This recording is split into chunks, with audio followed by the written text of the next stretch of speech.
은혜 받으실 하나님 말씀은 누가복음 18장 9절로 14절 말씀입니다. 다 같이 합독하시겠습니다.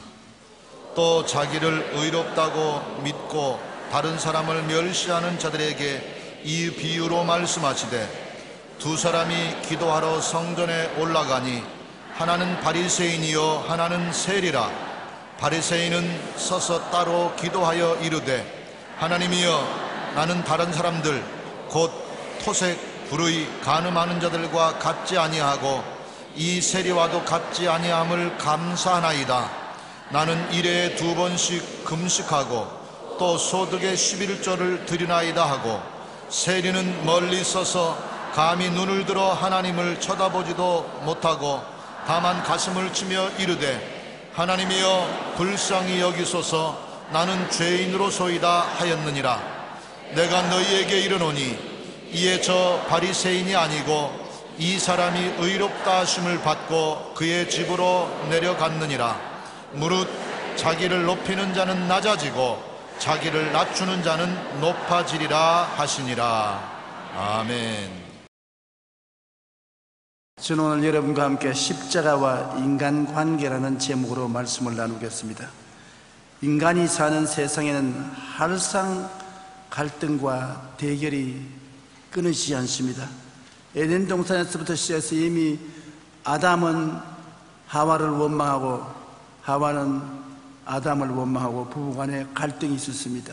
그들이 낳은 가인과 아벨은 형제간의 갈등과 미움으로 말미암아 형 가인이 아벨을 쳐 죽이는 살인사건으로 번지게 된 것입니다. 인간은 갈등과 대결이 없는 곳에서 살 수가 없습니다.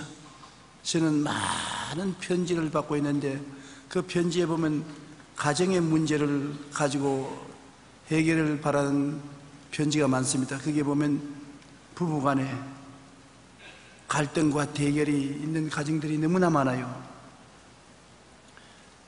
또 한 분은 말하기를 상당히 연애하면서 좋은 관계를 맺고 살 수 있다고 생각했는데 결혼을 하고 보니 다른 사람이 되어버리더라.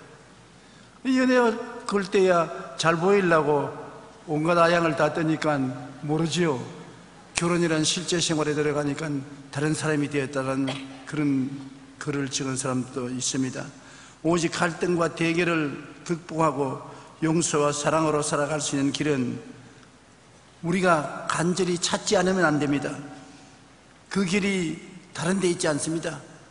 예수님의 십자가 이외에는 우리의 갈등과 대결을 해결할 수 있는 길이 없습니다. 마르틴 부버는 너와 나라는 책에서 현대인의 인간관계를 3가지로 설명했는데, 첫째는 그것과 그것의 관계입니다. 비인격적으로 내가 이용의 상대로만 삼는 그것과 그것의 관계, 아주 냉정하고 사랑이 없고 이해가 없는 차가운 관계를 그것과 그것의 관계라고 말합니다.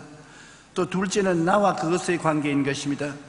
상대방이 나를 물건처럼 이용해도 나는 끝까지 상대방을 인격적으로 대해주는 관계인데, 이 관계는 어설픈 관계로 오래가지 못합니다.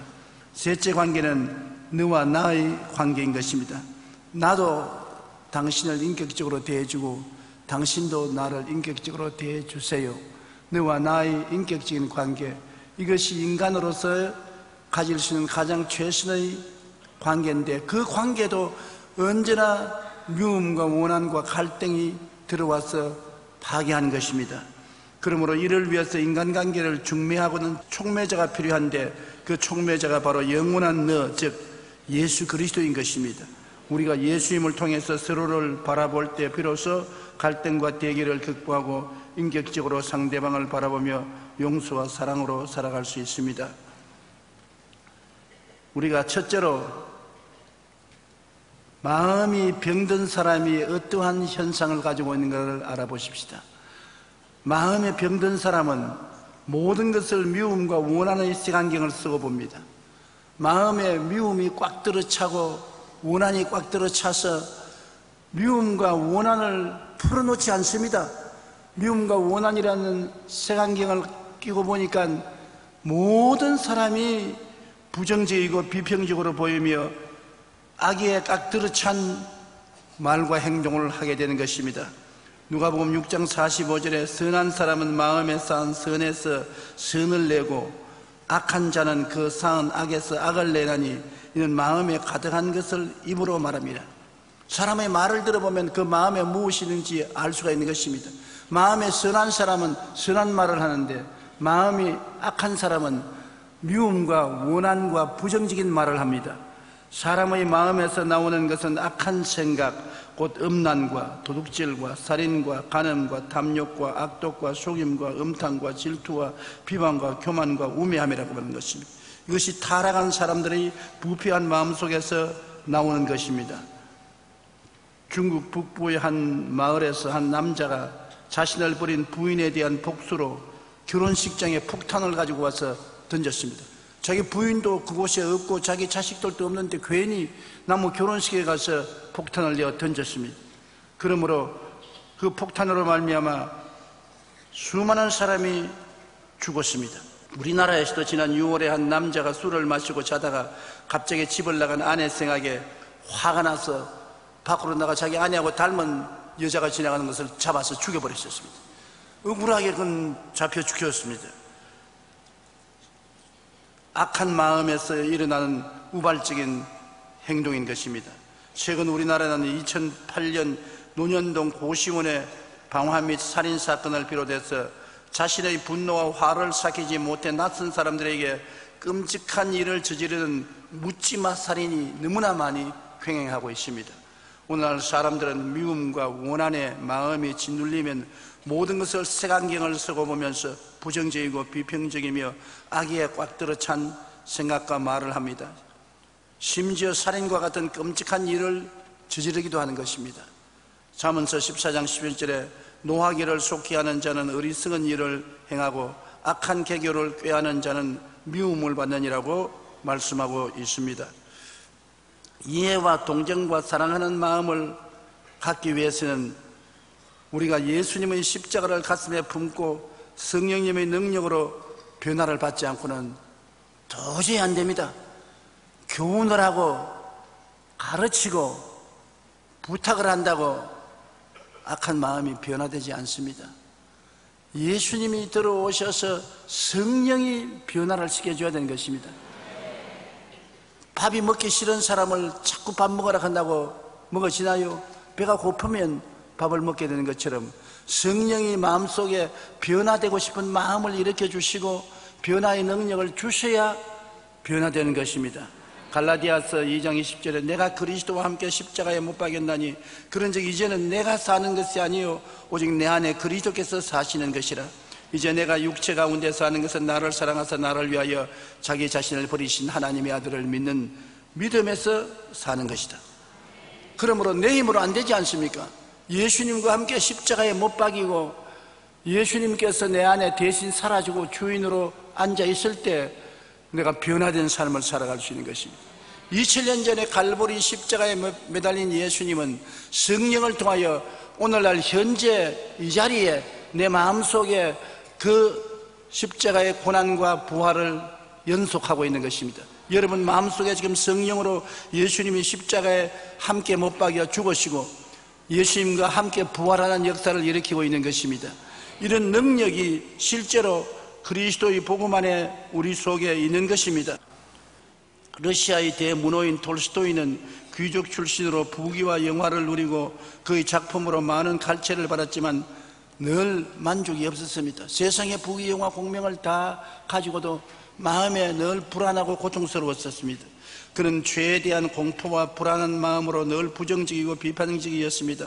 그러나 그는 예수님을 만난 이후 나의 회심이란 책에서 이렇게 고백했습니다. 5년 전 나는 예수님을 나의 주님으로 모셨습니다. 그러자 나의 전생애가 변했습니다. 이전에 욕망하던 것을 욕망하지 않게 되었고 이전에 대수롭게 않게 보이던 것들이 이제는 중요한 것으로 보이게 되었습니다. 이와 같이 우리가 이해와 동정과 사랑의 마음을 갖기 위해서는 변화를 원해야 되는 것입니다. 나도 변화돼야 되겠다. 우리가 부부간에 서로 갈등과 미움이 있으면 남편이 마음을 고쳐먹든지 아내가 마음을 고쳐먹든지 한편에서 변화되어야 되겠다고 마음에 결심을 해야 되는 것입니다.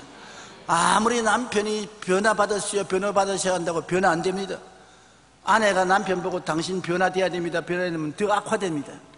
자기 마음속에 변화되겠다는 생각이 있어야 되는 것입니다.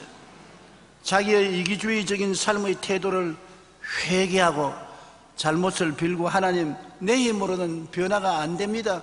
내 힘으로는 아무리 사랑을 해도 사랑이 안 되고 용서를 해도 용서가 안 되고 변화가 안 되는데 성령께서 나를 도와주시옵소서. 변화되기를 원합니다. 면하고 소원해서 기도하면 반드시 성령이 은혜를 주셔서 변화시켜 주시는 것입니다. 에베소 4장 23절로 24절에 오직 너희의 심령이 새롭게 되어 하나님을 따라 의와 진리의 거룩함으로 지음받은 새 사람을 입어라. 새 사람을 입을 수 있기 때문에 새 사람을 입으라고 말한 것입니다. 입을 수 없는 것을 입으라고 말하는 것은 쓸데없는 말이 아닙니까? 하나님께서는 우리가 변화를 받기 원하고 이기주의적인 삶의 태도를 버리고 변화해 주시는 하나님의 은혜를 구하면 반드시 새 사람으로 변화시켜 주시는 것입니다. 누구든지 그리스도 안에 있으면 새로운 피조물이라 이전 것은 지나갔으니 보라 새 것이 되었도다. 새 것이 되는 것이 우리 기독교 신앙의 원리인 것입니다. 옛사람이 의식과 형식만 가지고서 왔다 갔다 하는 것은 신앙이 아닌 것입니다. 그리스도 안에서 성령이 와서 우리의 생각과 말과 행동이 새로워져야만 하는 것입니다. 인도의 성자로 불리던 선다스ing이 네팔 지방의 한 산길을 걷고 있었습니다. 굉장히 험한 산길을 걸어가니 눈보라가 치고 몸이 벌벌 떨립니다. 그런데 또 한 사람이 그 길을 걸어가다가 동료가 되어서 함께 서로 밀어주고 끌어주면서 산길을 걸어가는데 한 노인이 얼어서 쓰러져 있습니다. 그래서 선다스ing이 말하기를 이분을 모시고 가지니까 같이 간 사람이 당신 돌았어. 우리도 지금 죽을 지경인데 이 눈부라치는 산길을 이 노인을 얻고 가다가 우리 다 죽어요. 나는 그냥 갈래요. 그러나 선다스ing은 좋은 신자요 하나님을 섬기는 사람이기 때문에 그 노인을 어깨에 걸머쥐고 땀을 뻘뻘 흘리면서 한 발자국 한 발자국 동리를 향해서 걸어가는데 나중에 한참 시간이 지나는 동안에 얼마나 땀이 났던지 더위가 그 어려운 노인의 몸에 배어 들어가서 노인이 살아났어요.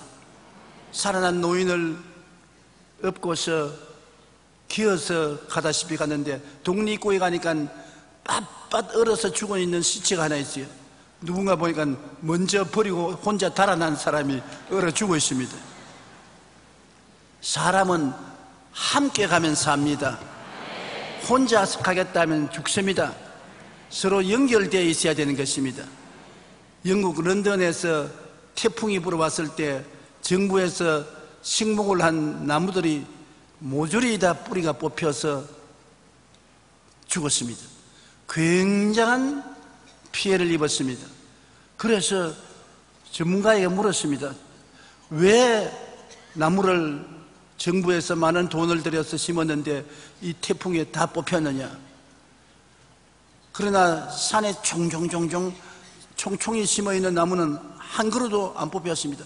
잘 되라고 거리를 두고서 심은 나무는 다 뽑혔는데 알아보니까 안 뽑힌 나무는 총총 심어 놓아서 보기는 좋지 않지만은 뿌리가 서로 연결이 되어서 바람이 불어도 네 뿌리 내 뿌리가 잡고 있으니까 안 움직였어요. 그러나 잘 되라고 멀리 심어 놓은 나무는 뿌리가 서로 엉키지 않았기 때문에 자기 뿌리만 의지하니까 바람이 부니까 싹 빠지고 넘어지고 말았었어요. 우리 인생도 잘나거나 못하거나 우리의 삶이 뿌리처럼 엉켜야 되는 것입니다. 우리 왜 교회에 이렇게 모이는 것입니까?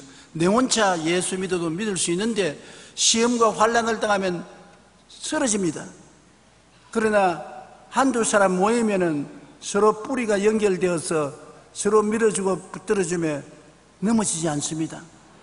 이러기 때문에 불완전한 사람이라도 두세 사람 사랑으로 하나가 되어 살아야지 혼자 살면은 넘어지고 부러지고 버림을 닦고 마는 것입니다. 우리가 이해와 동정과 사랑의 마음으로 함께 잘 살기 위해서는 먼저 자기의 이기주의적인 삶의 태도를 버려야만 되는 것입니다. 둘째로 병든 마음을 가진 사람은 자기를 뒤돌아보고 자기만 정의롭고 이웃은 악하다고 정죄를 합니다. 모든 일에 자기가 옳다, 남은 다 나쁘다, 나와 같이 안 쓴 사람은 전부 다 내 원수다, 이렇게 생각하면 그 병든 마음인 것입니다.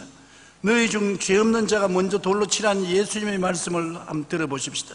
요한복음 8장 3절로 11절에 서기관과 바리새인들이 음행 중에 잡힌 여자를 끌고 와서 예수님 발 앞에 내동댕이 치고 하는 말이, 예수님, 이 여자는 음행 중에 우리가 잡았습니다.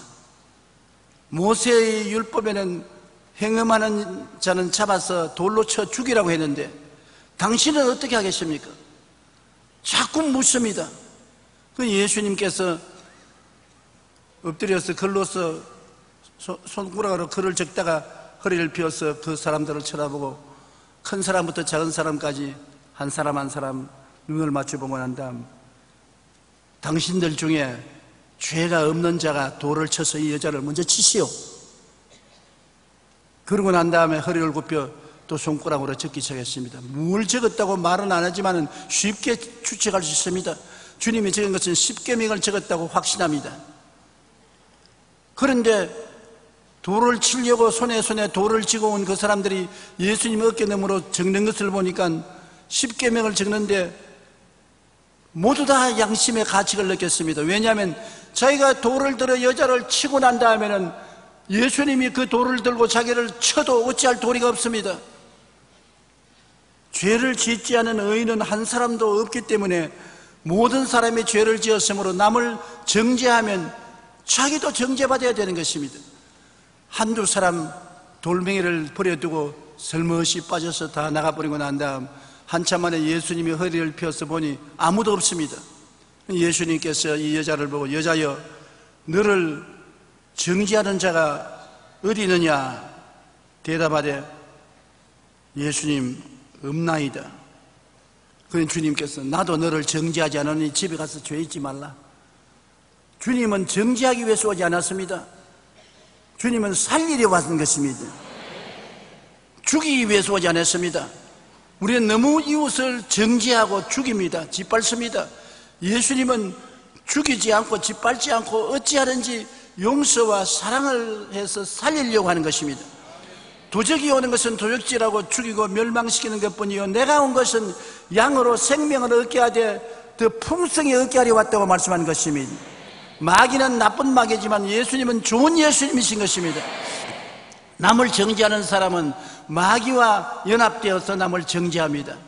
남을 살리려고 하는 사람은 예수님의 마음을 가진 사람인 것입니다. 그러므로 우리는 예수님의 말씀 꼭 귀에 들여서 기억해야 되는 것입니다.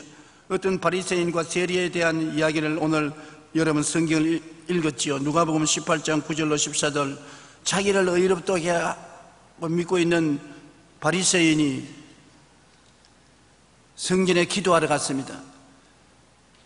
돈을 많이 떼먹고 죄를 지은 세리도 같이 기도하러 왔습니다. 바리새 교인은 앞에 서서 가슴을 펴고, 하나님, 날 좀 보십시오. 나는 일주일에 2번씩 금식하고 나는 세상 죄인들처럼 죄를 짓지 않고 올바르게 삽니다. 지금 저 기도하는 저 세리와 같이 남의 돈 횡령하지 아니하고 더럽게 인생을 살지 않고 깨끗하고 의롭게 살았습니다. 그런데 세리는 하나님 앞에 엎드려 고개를 들지 못하고, 하나님 아버지, 나는 죄인입니다. 나를 불쌍히 여겨 주시옵소서. 나를 살려주시옵소서 기도를 했습니다. 예수님께서 물으시기를, 이 두 사람 중에 누가 하나님 앞에 의롭다함을 입었겠느냐?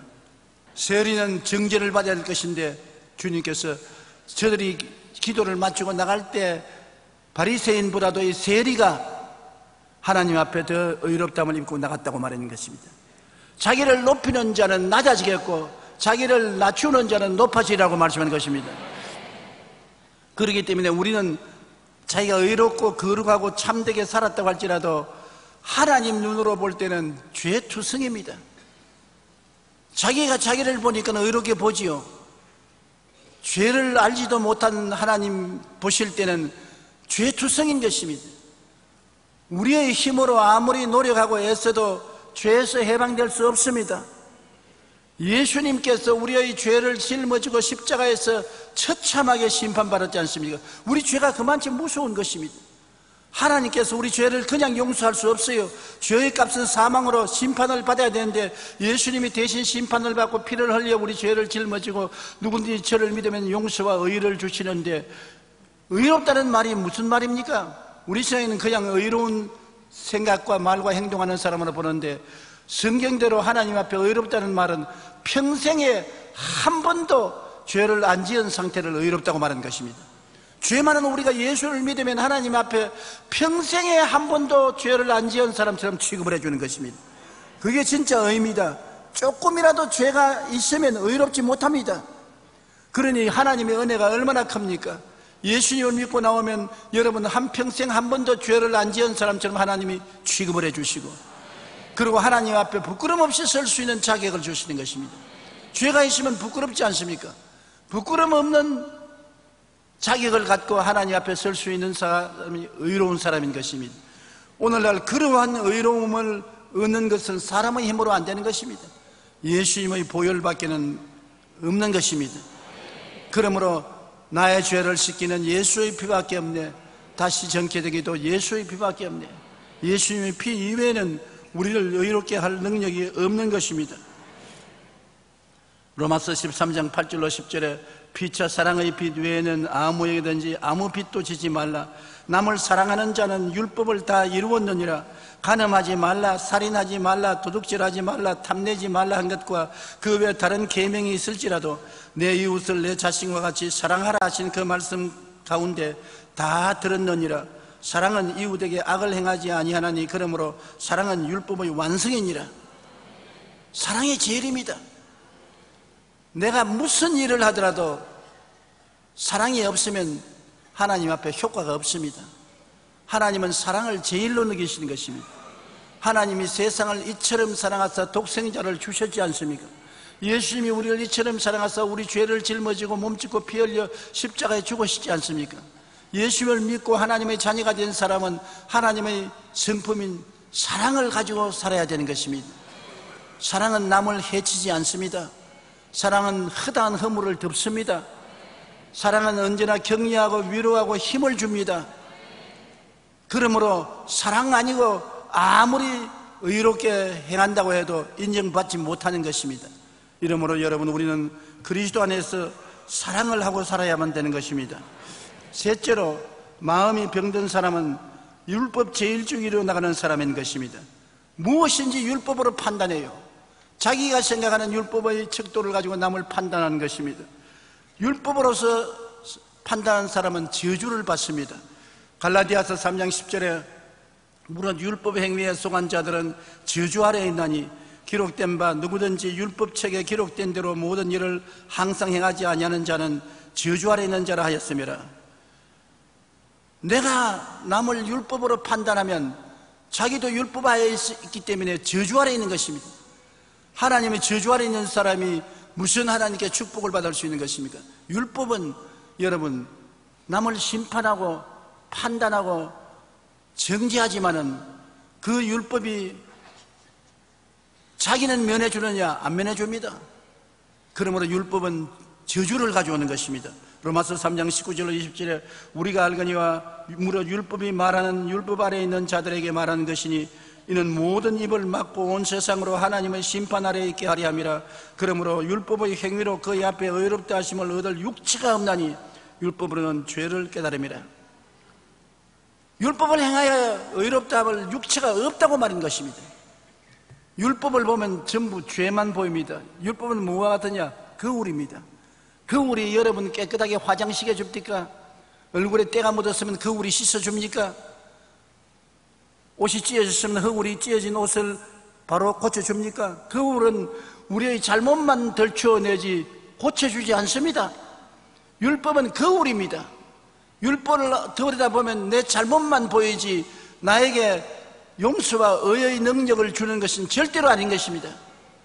율법주의로 사는 사람은 자기도 저주받고 정죄하는 사람도 저주를 받게 되는 것입니다. 남에게 내리는 정죄와 심판이 자기에게도 적용됨을 알아야 되는 것입니다. 마태복음 7장 1절로 5절 우리 다 같이 소리에 읽어보십시다. 비판을 받지 아니하거든 비판하지 말라. 너희가 비판하는 그 비판으로 너희가 비판을 받을 것이요 너희가 헤아리는 그 헤아림으로 너희가 헤아림을 받을 것이니라. 어찌하여 형제의 눈 속에 있는 티는 보고 내 눈 속에 있는 들보는 깨닫지 못하느냐. 보라, 내 눈 속에 들보가 있는데 어찌하여 형제에게 말하기를 나로 내 눈 속에 있는 티를 빼게 하라 하느냐. 외식하는 자여, 먼저 내 눈 속에서 들보를 빼어라. 그 후에야 밝히 보고 형제의 눈 속에서 티를 빼리라. 보십시오. 남에게 내리는 정죄와 심판이 자기에게도 적용됨을 알아야 되는 것입니다. 남은 완전하기를 원하면서 자기는 완전하지 못하지요. 한 청년이 완벽한 여자를 만나서 결혼을 하겠다고 20대에 집을 떠났습니다. 그래서 나이가 40이 되어서 고향으로 돌아왔는데 장가 못 가고 혼자 왔어요. 그래서 사람들이 물었습니다. 너 완전한 여자 만나서 결혼하겠다고 고향을 떠나서 객지로 20년을 다니다가 왔는데 아직 왜 결혼 못했냐? 완전한 여자를 찾지 못했냐? 그러니까 완전한 여자를 여러 명 찾아보기는 찾아봤습니다. 그럼 왜 결혼 못했냐? 내가 완전한 여자라고 찾으니까 그 여자도 완전한 남자를 찾고 있습니다. 그러니 내가 좋아해도 그 여자가 내가 완전하지 못하니까 자격이 없다고 내가 낙제를 먹었습니다. 이 청년처럼 내가 다른 사람을 완전하기를 원하면 다른 사람은 나로 완전한 사람이 되기를 원하는 것입니다. 완전한 사람이 누가 있나요? 그러면 어떻게 할까요? 우리 모두 다 용서와 이해와 동정이 필요합니다. 나도 다른 사람을 용서하고 이해하고 동정해야 되고 또 다른 사람에게 용서와 이해와 동정을 받아야 되는 것입니다. 그래서 우리가 사랑 안에서 하나가 되어서 살아갈 수 있는 것입니다. 완전한 사람을 찾으면 이 세상에 아무도 없습니다. 넷째로 마음이 병든 사람은 긍정적이고 건설적인 충고를 거부합니다. 건설적인 충고를 미워하고 거부합니다. 아무리 좋은 말을 해줘도 안 듣습니다. 자기 말만 하고 자기 고집만 부리고 자기만 옳다 하고 안 들어요. 잠언서 12장 15절에 미련한 자는 자기 행위를 바른 줄로 여기나 지혜로운 자는 권고를 듣느니라 했는데 병든 마음을 가진 사람은 아무리 권고해도 권고를 듣지 않습니다. 자기가 제일입니다. 그리고 어떠한 권고를 해도 오히려 미워하는 것입니다. 잠언서 27장 5절로 6절에 면책은 숨은 사랑보다 나으니라.